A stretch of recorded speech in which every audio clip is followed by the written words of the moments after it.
It was Thursday afternoon, in the middle of a workday. But the IT stuff is a little more mobile, so I get the chance to get around. And I thought I'd show you some of the places when we chat of where I like to spend some of my time. It's a local shrine of St. Anthony's. It's the local Franciscan place, local monastery, novitiate training, I think. And it's kind of interesting. When I was young, these were maybe the first folks who had an influence over me. It was my education younger, when I was in Catholic schools. We had we had diocesan, we had Irish Christian brothers, but it was the Franciscans who maybe had the greatest influence. It brought me the most sense of peace, and maybe the people, I think. It was maybe just the order, or the local folks, individuals, who seemed to be the most devout, or maybe just had the sense, it gave me the sense, that they were the real deal, and it wasn't just a job of some sort. So that was always kind of interesting for me. So when the morning coffee's done, and make the first rounds with the emails and checking systems and everything else, it's nice to stop at a place like this, take a break, sometimes do some work here. It's always quiet, there are lots of nice people. So, what's new? Technology-wise, I'm thinking a lot these days about privacy protections. And I'm seeing how those things are used. So I'm watching the news today, and a fellow who ostensibly stopped a major malware outbreak just a few weeks ago was traveling to Las Vegas for a DEF CON group and a Black Hat group in Las Vegas. He was in from England. And on his way out, he was stopped and whisked away by the FBI. And that news is just breaking today. And it's the community that has me wondering. The InfoSec community, the hacker community, everybody associated. And we don't know the whole story. There are people willing to speculate that the fellow wrote this stuff himself so he could stop it. Or maybe if he stopped it, he knew something else. Who knows? Well, the authorities were there to whisk him away, a British citizen visiting the community, where they all have a free exchange of ideas. And I wonder how much of that is, government and authority themselves, how much of this the community brings on themselves by being a little bit different.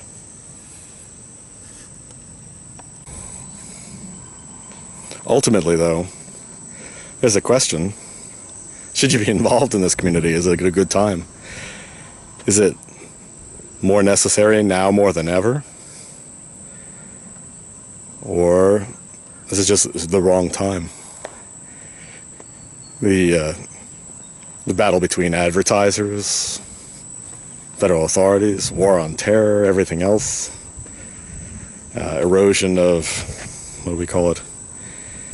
The internet privacy, the ability of ISPs to throttle networks or favor traffic, these kind of things. Is it time to be involved in these things? Do you end up in jail? Or are these the new protesters? Are these the new, people out front of a new revolution kind of thing? Or are these people who are just destined for trouble, the initial fodder on the front line in this kind of war? Out here, though, you get a different view. Maybe a little more grounding. Farmland all around. Just honestly, the place is beautiful. They have their technology. They have a bank of solar cells. I don't know what they do with it, if they use it for themselves or sell it back. I'm sure there's internet in the main buildings. But to walk around here, you won't find it. So really, there's a question. How much of life really needs it anyway? How far did we go without it? I'm not a Luddite, I make a living this way. But it's an interesting question. I left the industry I was in before because I was concerned that the work I was doing was potentially misused, potentially hurting people. And it was the same kind of stuff, though, that could help people in different hands. And you didn't always know. So it was always a curiosity for me. It was a moral question, ethical question. And I really don't know the answer. So you come to a place like this, and it goes away for a little while, except for holding a camera. So it's not necessarily a matter of religion.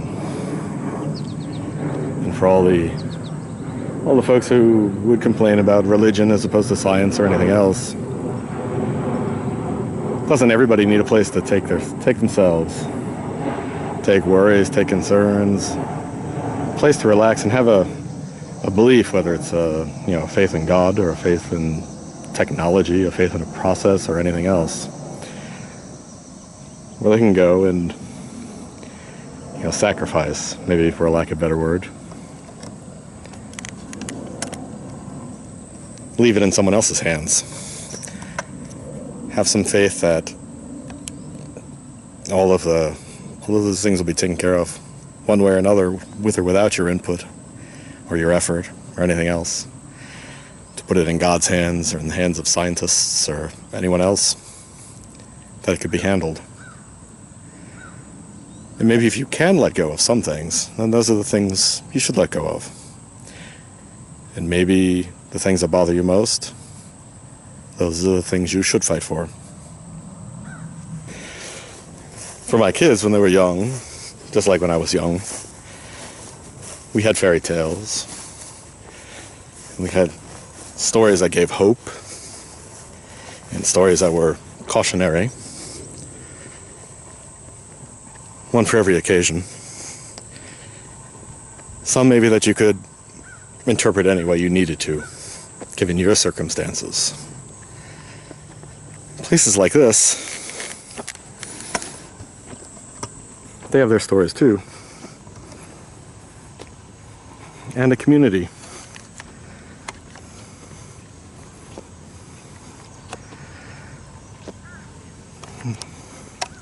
People with common beliefs.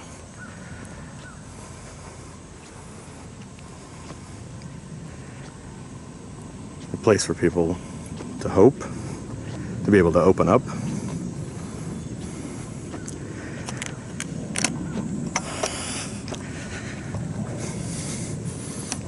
Who would really think it's a bad thing? But people do. So what does it matter to anyone to stop people or deny them of those kind of beliefs? Strange. I always find it strange. But this is using what's around us to meet our own ends. Religion, like anything else, a weapon or a defense or hope. But when it's a weapon, that's the most disturbing. But expresses our own need maybe to lash out, deny, reaffirm our own beliefs, make them stronger somehow by fighting a different one. What people do. So I guess it goes for things like the technology too. Agnostic. They don't mean anything in and of themselves. But in the hands of different people, different causes, different beliefs, different ideologies, it does make a difference. As a technologist, though, I started losing the fascination with the technology itself, starting becoming more worried, more concerned with how anything I would create would be used. What is the answer? Don't create. Create, but vet first and then monitor forever to make sure things are doing according to your will. And really, I don't know the answer. It's challenging. Honestly, I can't imagine anyone would have the answer.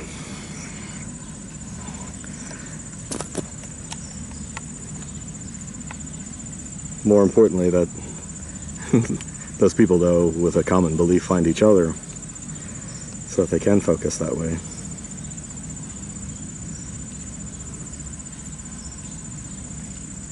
And have a way to chat with one another, to reinforce their ideas, to maintain their beliefs if anyone should start to stray, and then judge the entire system on its own merits for what they're worth. When I was younger, high school, going into college, I thought I might be a priest, but maybe not in the traditional sense, with that kind of mission and calling to help the people. If anything, I thought myself as more of a monk or even a Carthusian, one of the more cloistered orders, down to the individual and the amount of silence. It was well before I had to face any kind of questions like the ones I do today. But I think, the answers were back then too, according to my nature.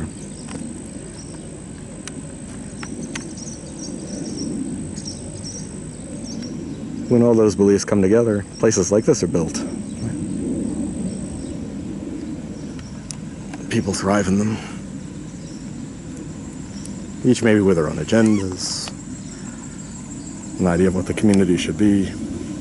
It's all possible. I don't think the problems go away. You just find them in a different way in your environment. But some places maybe are more prone to have a good attitude or a right approach. And there's nothing particularly special about this Catholic place or any place else. I've met the same with the Buddhists. I've met the same with the Jewish community. I've met the same, found the same in the Muslims, and friends and familiars in all groups. And those people are everywhere.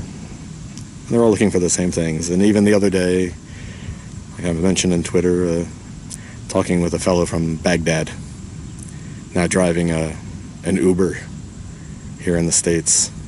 He had an entirely different life before the war. He came over here in, 2003. Been struggling to make it since, but nothing like the struggle he was facing back home that caused him to leave. His belief, coming here and looking around at the madness and the madness he came from, he thinks the problem was the same everywhere. He summed it up in one word: it's faith. There's no faith in self, faith in family, faith in community, faith in our governments, leadership, no faith in God. And take that to whatever degree makes sense to you. But it seemed sound, and the message was on point.